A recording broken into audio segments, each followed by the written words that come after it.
está. Bueno, aquí creo que ya lo habíamos terminado, pasamos a la que sigue, que es un derivador exactamente de las mismas condiciones que el anterior, un derivador para medir corriente. Acá, dado que seguramente se tratará de un derivador para un valor menor de corriente, tiene una sola de las barritas conductoras aquí. En función de la cantidad de barritas en paralelo que uno coloca y en función la resistencia y la longitud, será la resistencia final. Y la cantidad de barritas conductoras también tendrá que ver con la corriente a medir. Entonces vemos los terminales de tensión preparados para que salga el voltímetro. Cuando se conecte el voltímetro, los terminales de corriente para hacer ingresar la corriente. Bueno, valores entonces bajos de resistencia quedan definidos por 4 terminales.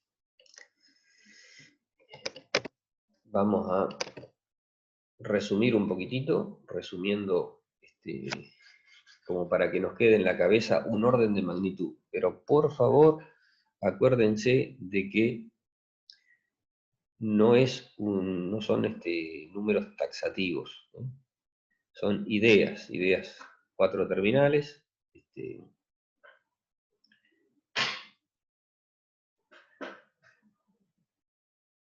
menor que algún ohm, digamos 4 terminales, menor que algún ohm, por decir así, estamos hablando de un ohm de ese orden de magnitud. Bueno, no se asusten, yo me asusté, pero es la ventana que se cayó. Cuando hablamos de entre 10 y algún megohm, 2 terminales, y después en varios megohm, 3 terminales. Digamos, para tener un orden de magnitud. Resistores de valor no muy bajo o normales, pero de alta exactitud, pueden requerir 4 terminales. Eso también es importante tenerlo en cuenta. Y eso redondea la cuestión de que me interesaría que les quede muy, muy firme, y es que depende del uso que le estemos dando, que depende cómo se necesite definir la resistencia, que por lo tanto va a ir de la mano del error de medida. Bien, ahora vamos a pasar a un método de medida. Nosotros habíamos visto, ustedes venían viendo ya en las otras clases, algunos de los métodos de medida que se utilizan para medir resistencia.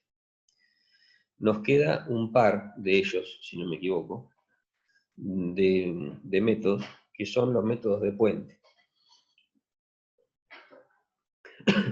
Aquí está dibujado un puente, que es un puente que lleva el nombre de puente de Wheatstone, y es un puente que sirve para hacer mediciones con 2 terminales, o sea, resistencia que tienen 2 terminales. Ya vamos a ver cómo se puede arreglar para cambiar la cuestión, pero el que estamos nosotros viendo es un puente para medir 2 terminales. Si nosotros quisiéramos medir una resistencia de 4 terminales aquí, no tendríamos dónde conectarla. Los terminales de tensión no tendríamos dónde conectarlos. Y si así todo, si nos dijéramos, bueno, olvidémonos de los terminales de tensión, quedarían en el circuito solamente los terminales de corriente. Los terminales de corriente quedarían en serie con la muestra, y por lo tanto nos daría el error que analizamos hace un ratito. O sea que medir un resistor de bajo valor con un puente de Wheatstone, primero aparece la imposibilidad de conectar los 4 terminales. Si llegáramos a ignorar los 2 de tensión, cometeríamos el error que ya describimos, porque nos quedarían las 2 resistencias de contacto de los terminales de corriente en serie con la muestra. Entonces, en este circuito, que se utiliza, el circuito se utiliza para mediciones con una exactitud ya bastante más elevada de lo que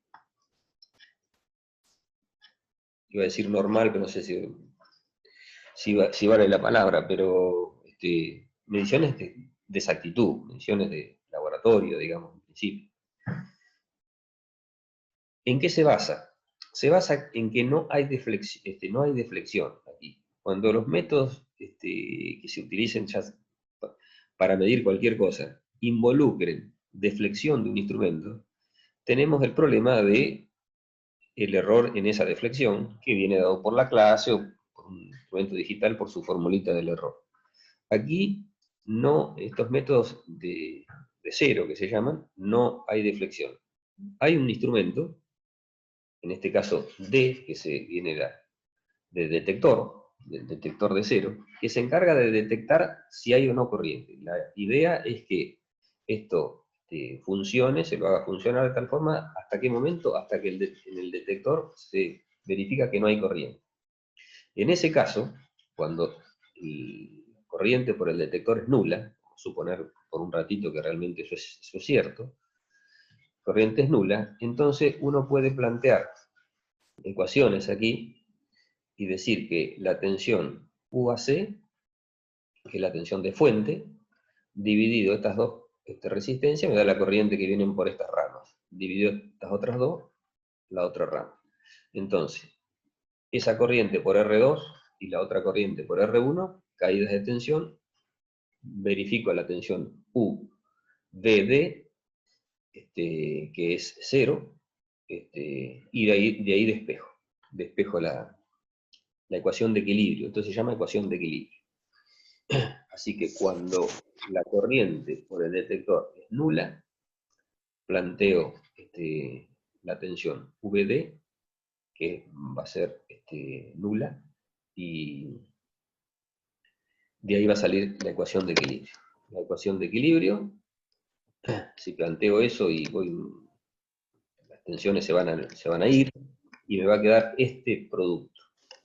El producto de R1, R3, R2X, que es ni más ni menos que el producto de las resistencias que se encuentran en las diagonales opuestas al detector. R2 por R3, por eso es fácil, en este caso es fácil de memorizarlas. R1 y R3. Entonces, de aquí despejamos el valor de X. Entonces, conociendo, fíjense qué cuestión más interesante, que conociendo los valores de resistencia, no necesito ninguna deflexión para conocer el valor de X, de la incógnita. Por lo tanto, por supuesto que siempre algún problemita va a haber y habrá que estudiarlo. Pero estas son mediciones que salen con exactitudes buenas, importantes. Bueno es decir que, ¿por qué son mediciones que salen con una exactitud mejor que la de cuando hay involucrado un instrumento?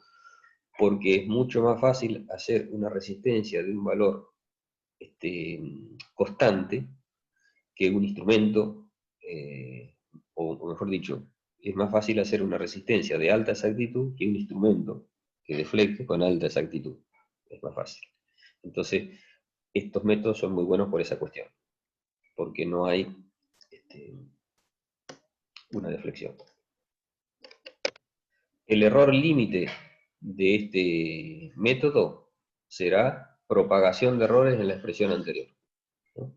Error en X, más o menos error en R1, R2 y R3. Y ahora aparece un error que nosotros le vamos a llamar de insensibilidad, y que tiene que ver con esta cuestión que pusimos al principio, que nosotros dijimos que la corriente por aquí era 0, pero es imposible hacer que esa corriente sea nula, o darnos cuenta que esa corriente sea nula. Porque podemos tener un instrumento, un detector de mucha sensibilidad, pero no va a ser perfecto. Siempre va a haber una corriente, puede circular una corriente por ese instrumento que el propio instrumento no la pueda ver, no la pueda detectar. Entonces, en esas condiciones nosotros estamos aplicando una condición de equilibrio perfecta y sin embargo no lo es.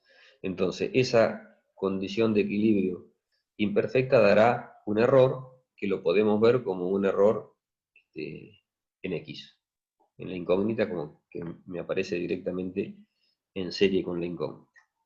Ahora vamos a tratar de calcular, por lo menos plantear alguna idea de cálculo del error de insensibilidad. Para poder analizar el error de insensibilidad, hay varios caminos para analizar el error. Este camino que nosotros vamos a utilizar, me parece, o nos parece que es el simple. Así.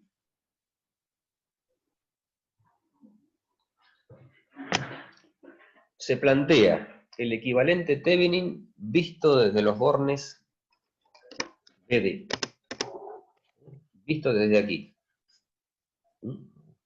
Desde el detector. Entonces, si nosotros miramos el circuito desde los bornes del detector, vamos a tener que sacar una tensión de Thevenin, que es la tensión a circuito abierto, cuando sacamos el detector, que en definitiva es la que acabamos de analizar, pero con una salvedad, que como nosotros sabemos que esta corriente circulando por aquí nos va a dar un error en delta en X, que lo vamos a llamar delta X, entonces planteamos la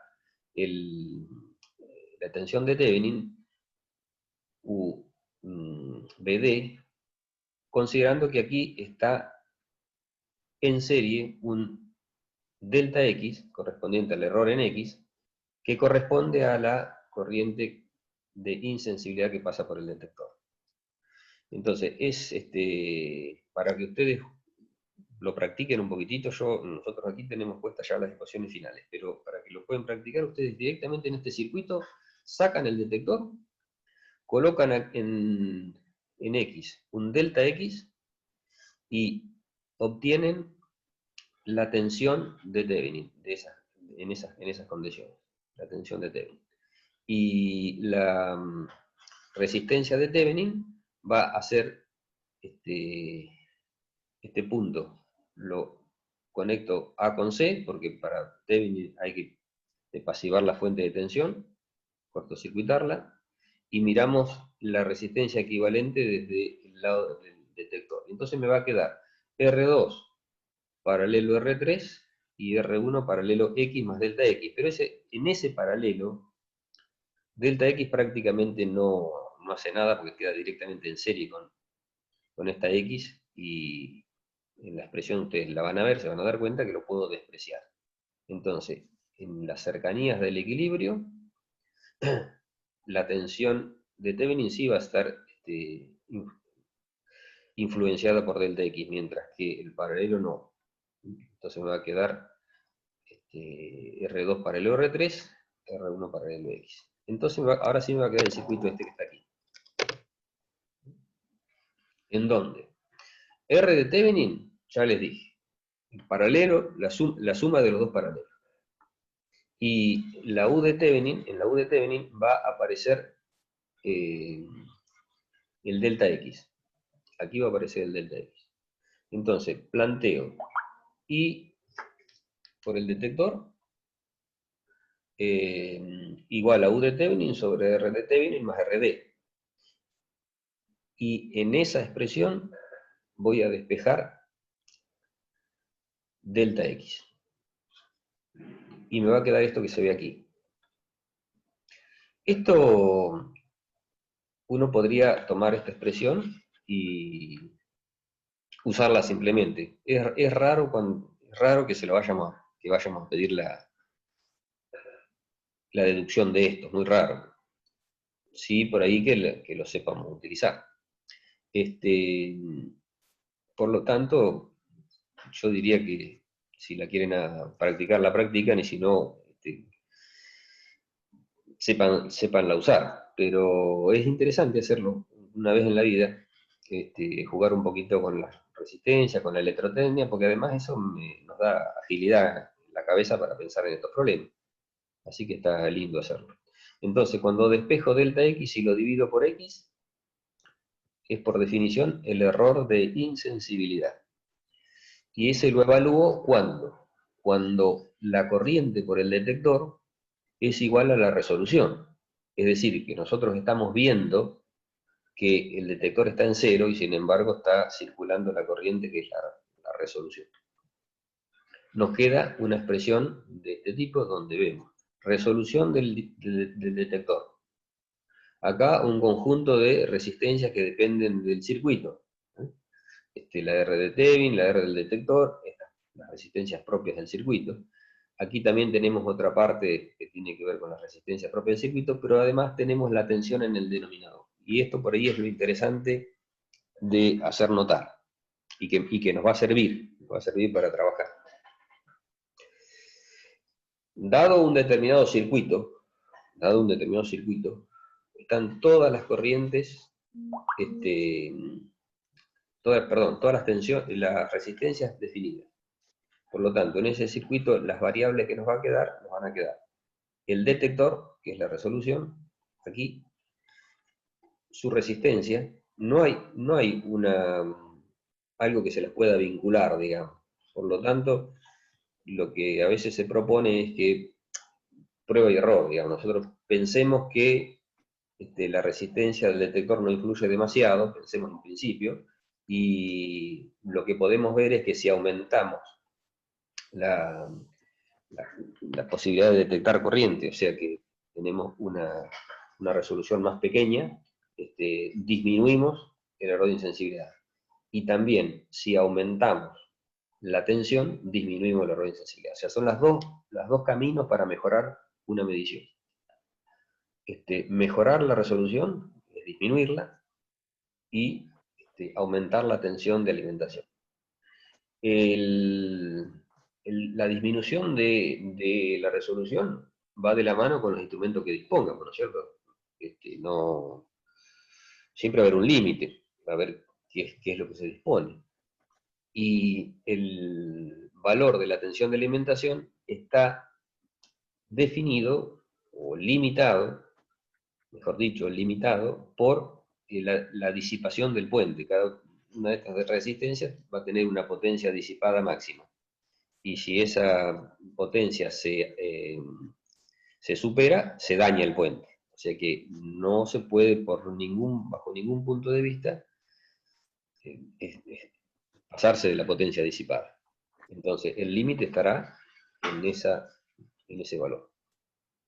O sea que al final vamos a hacer un ejemplito con uno de los puentes, pero como idea general entonces uno puede decir, voy a volver a la anterior para que quede bien clara. Nosotros vemos que aquí tenemos tres valores o tres errores que dependen del puente. O sea, una vez que se construyó el puente, esto no se puede cambiar.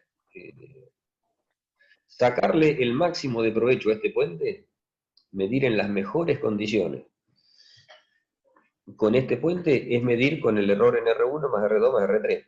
No se puede variar.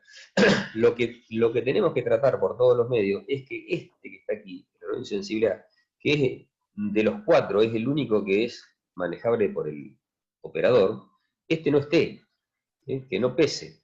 Por lo tanto, el mismo criterio que acabamos de enunciar hace un ratito. Sumamos estos tres y hacemos que E sub I sea un décimo de estos tres. Para comenzar el trabajo, entonces estos tres son conocidos, los dividimos por 10 y obtenemos cuánto debería valer el error de insensibilidad. Tenemos que tratar de medir con el error de insensibilidad que sale de ese cálculo.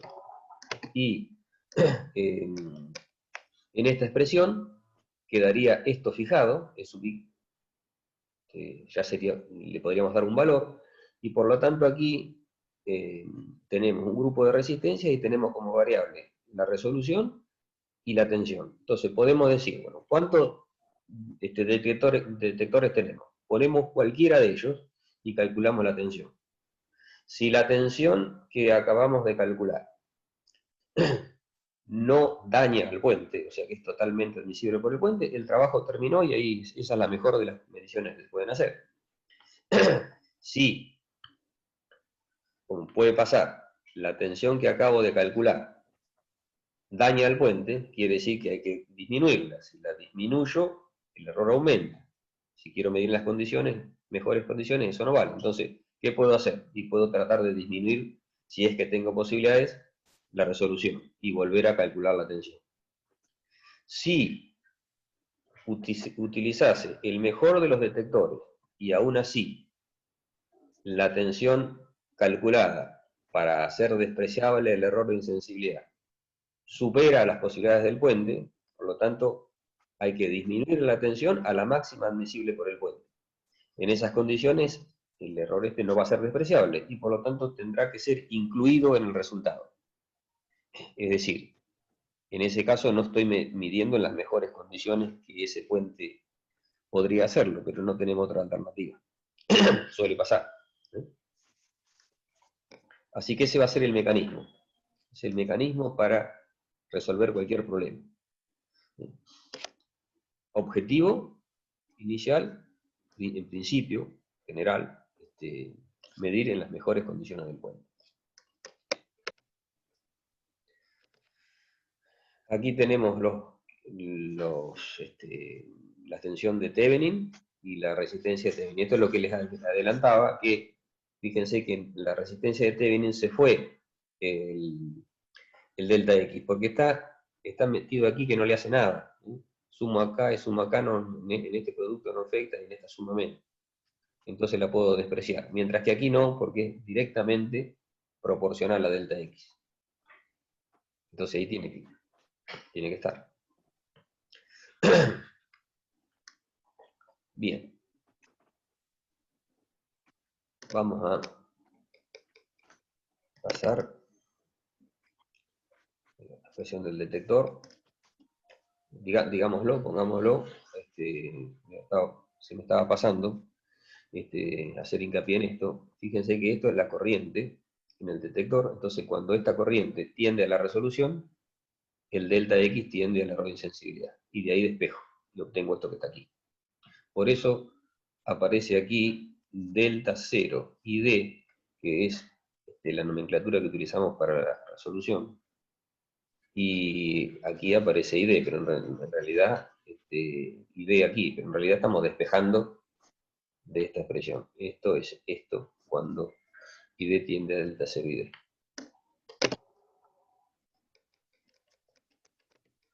Vamos a pasar, vamos a suponer que está más o menos claro esto. Hay algunos ejercicios propuestos en la guía de trabajo prácticos de Puente. Si quieren ustedes también pueden pensar alguno también que se les ocurra también lo pueden hacer, porque en definitiva es decir, quiero medir tal resistencia, la que se les pase por la cabeza, y en función de eso empezar a hacerse uno mismo el propio enunciado. Pero hay en la guía. Vamos a ver cómo podemos hacer para medir resistores de alto valor con el puente. Los resistores de alto valor con el puente dijimos que se definen con 3 terminales.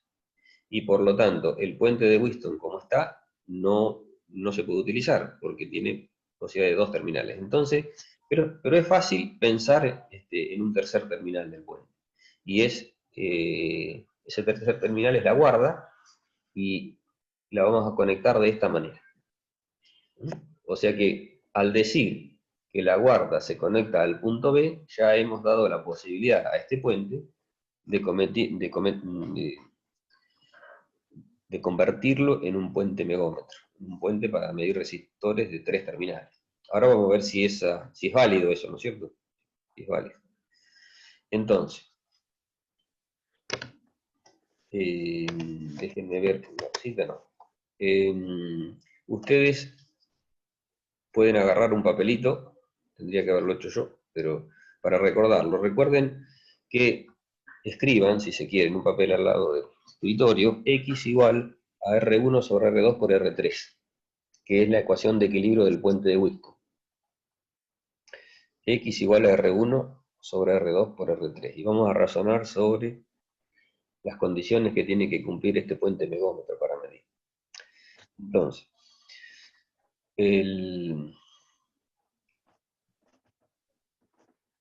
la primera idea, digamos, que tenemos que pensar es que como X en esa expresión que acabo de decir que tenemos frente al papel, yo también la tengo aquí frente a mi papel y la seguimos.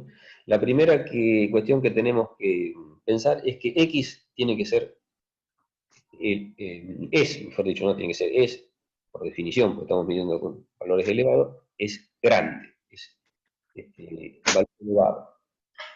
También, también permítanme aclararles que una idea que subyace en esta medición es que intentar, por lo menos, en la medida de lo posible, lo más cercano a eso, intentar medir la incógnita, o sea, la tensión, la X, la incógnita, a una tensión que sea la tensión de trabajo o que se le suele denominar tensión nominal de la resistencia, porque las resistencias altas suelen no ser lineales, entonces es importante poner de manifiesto el valor a una determinada tensión. Y lo que se busca con los puentes megómetros es medir a la tensión nominal de la muestra. Eso es también importante tenerlo en cuenta en este razonamiento que vamos a hacer ahora.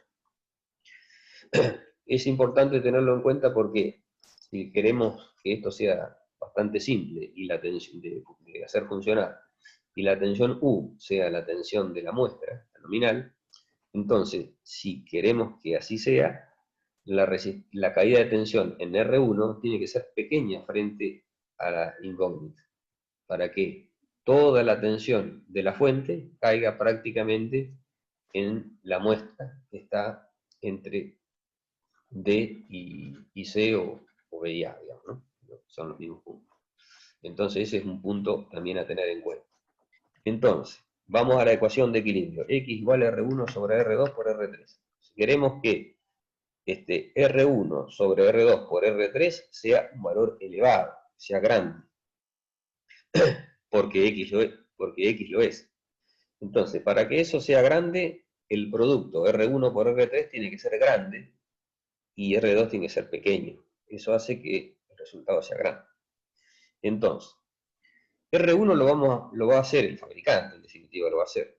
R1 lo va a hacer lo más grande que pueda, pero siempre con cuidado de que sea mucho menor que X, para poder hacer que la tensión de alimentación del puente caiga prácticamente todo en la incógnita. Ese es el primer punto. R1, lo más grande posible, pero siempre cumpliendo con que sea mucho menor que la incógnita. R3 va a ser, si el producto quiere que sea grande, R3 también tiene que ser grande. Entonces, grande, una resistencia grande, si la quiero hacer variable es un problema. Entonces, la voy a hacer fija para poder evitar el problema de que se me disminuya la exactitud. Entonces, una resistencia grande, constante, digamos fija, es posible de lograr con mejor exactitud que una resistencia grande variable.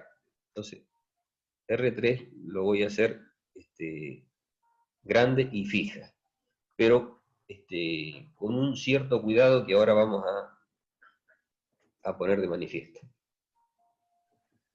En 10 minutos se corta y entramos rápidamente. Entonces, nos queda decir algo de R2. Digamos que R2 era la que queríamos hacer, entre comillas, pequeña para que el producto sea grande. Entonces, la R2, es la que vamos a hacer variable.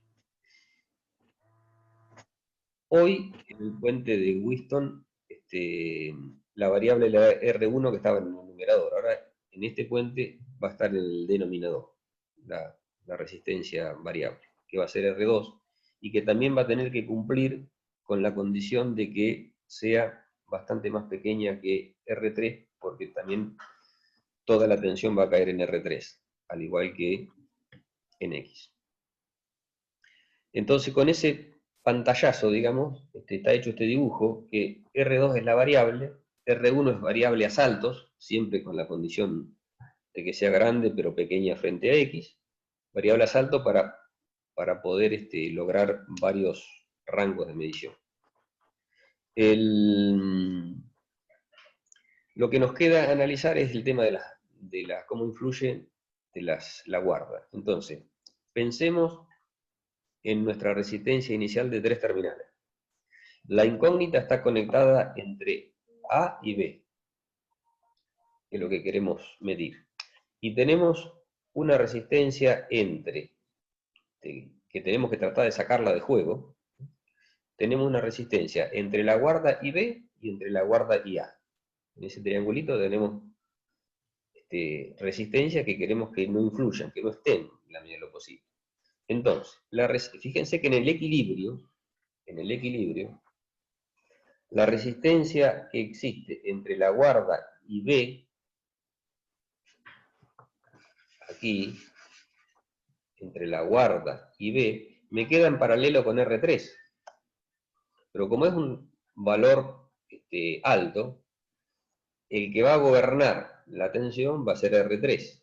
Por eso tener cuidado, que la tengo que hacer alta, pero ojo, no tan alta como para que empiece a parecerse a RGB, porque se nos va la exactitud al diablo. Entonces, esa es otra condición para un límite en R3.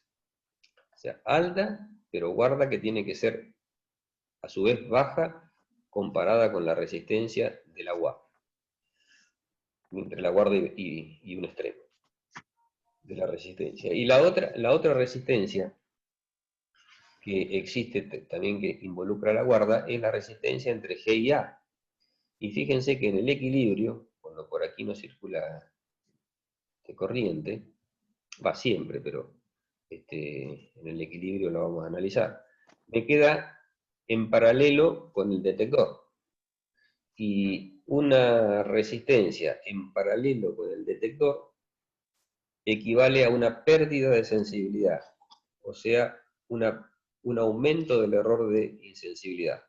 Vuelvo un cachitín para atrás y estamos que esa resistencia quede en paralelo con el detector, es lo mismo que decir que perdemos este valor, cambia este valor, porque se está derivando un poquito de corriente por el detector y otro poco de corriente por la resistencia esa de guarda. Entonces, estamos empeorando el detector, es como ponerle un derivador o shunt al detector. Entonces, eso hace que para obtener determinadas sensibilidades el fabricante tiene que tratar de poner un detector razonablemente más sensible. Así que estábamos aquí. Así que bueno, mucho más no hay para decir del puente megómetro. Les puede tocar medir, tienen que tener simplemente en cuenta estas cuestiones y probar, y practicar. Bueno, vamos a el último puente, vamos a analizar el último puente que existe, me parece. Bueno, después existen también los puentes de alterna, pero en continua. Estamos hablando de continua, de medición de resistencia en continua. Me parece que es el último puente por lo menos el que vamos a analizar nosotros. Este es el puente de Thomson, que inventó Thomson, y que sirve para medir resistores de valor bajo. Hay varias maneras de encarar el estudio del puente de Thomson.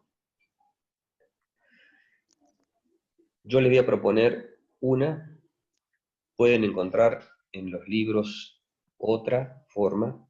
En el libro de la cátedra hay un pasito también adicional que se puede utilizar para pensar, pero me parece que lo que yo les voy a proponer es más simple, me parece, va muy más rápido, y es dar por consabido, no razonar así como recién razonamos el puente megómetro que salía del puente de Wheaton. Hay una forma de razonar en el puente de Thomson que sale también del puente de Wheaton, con algunos pequeños cambios. Ahora, digamos en principio que este es el puente de Thomson y creamos que esto funciona bien. Y tratemos de utilizarlo. Veamos esa cuestión. Entonces, el puente de Thomson se caracteriza porque tiene este montón de resistencias. Vamos a ver cuáles son. Tenemos 4 resistencias, estas que están acá, que forman el puente en sí. Después tenemos, fuera del puente, aparte del puente, tenemos una resistencia patrón, no es parte del puente, la coloca el operador, R. La resistencia incógnita, y una resistencia que ya veremos que tiene que ser lo más bajita posible, que le denominamos R0. Esta resistencia, si pudiese ser 0, buenísimo, pero sabemos que no podemos hacerlo. Por lo menos la resistencia de contacto entre la unión en los bornes de corriente de R y X va a estar. Por lo tanto, a eso le llamamos R0. 4 resistores del puente, resistor patrón extra al puente, incógnita. Y este es el circuito de alimentación. Así como al puente de Wheaton se le aplicaba una determinada tensión, a este le vamos a aplicar una determinada corriente. Porque tenemos estos valores son todos valores muy bajos. Entonces tenemos que tener una determinada resistencia para limitar el valor de la corriente. Por lo tanto, se convierte esto en un generador de corriente, U sobre R, la regulación, y el amperímetro para medirlo. Estas resistencias ahora vamos a ver que tienen que ir de la mano. Si varío R1, varío R3. Ahora vamos a ver por qué. De la misma manera R2 y R4, pero ya no necesariamente en forma, puede ser variable a saltos. Pero vamos a ver cómo es. Bueno, esta es una realidad y tratemos de ver cómo se usa. Este es una foto del puente que nosotros tenemos disponible en el laboratorio, tanto para que tengan en cuenta, tengan presente, digamos, de qué estamos hablando. Entonces, vamos a ver. La R1 y R3 estaban dibujadas en el circuito anterior con una liñita de puntos, esta liñita de puntos, las dos variables, porque van las dos de la mano. Cuando varía R1, varía R3. Entonces, esa forma, esa cuestión se logra con unas resistencias que están unidas mecánicamente. Hay varias formas de hacerlo, pero estas están unidas mecánicamente. De manera que aquí se ve la perillita donde el operador la toma para poder variarla. Entonces, si varío la de abajo, como tengo esta barrita aislante, varía la de arriba. Entonces, varío uno, varía la otra. Lo mismo en todas las décadas. Tengo décadas de 100, de 10, de 1 y de 0,1. Así que aquí tenemos R1 y R3. Y aquí tenemos R2 y R4, que también van a ir de la mano, enseguidita vamos a entender por qué tienen que ir de la mano, pero estas como van a ser variables a salto, entonces tenemos disponibles 3 resistores nada más, 10, 50 y 100. Podemos obtener el valor mínimo 10 y el valor máximo 160. La forma de variarlo es una forma que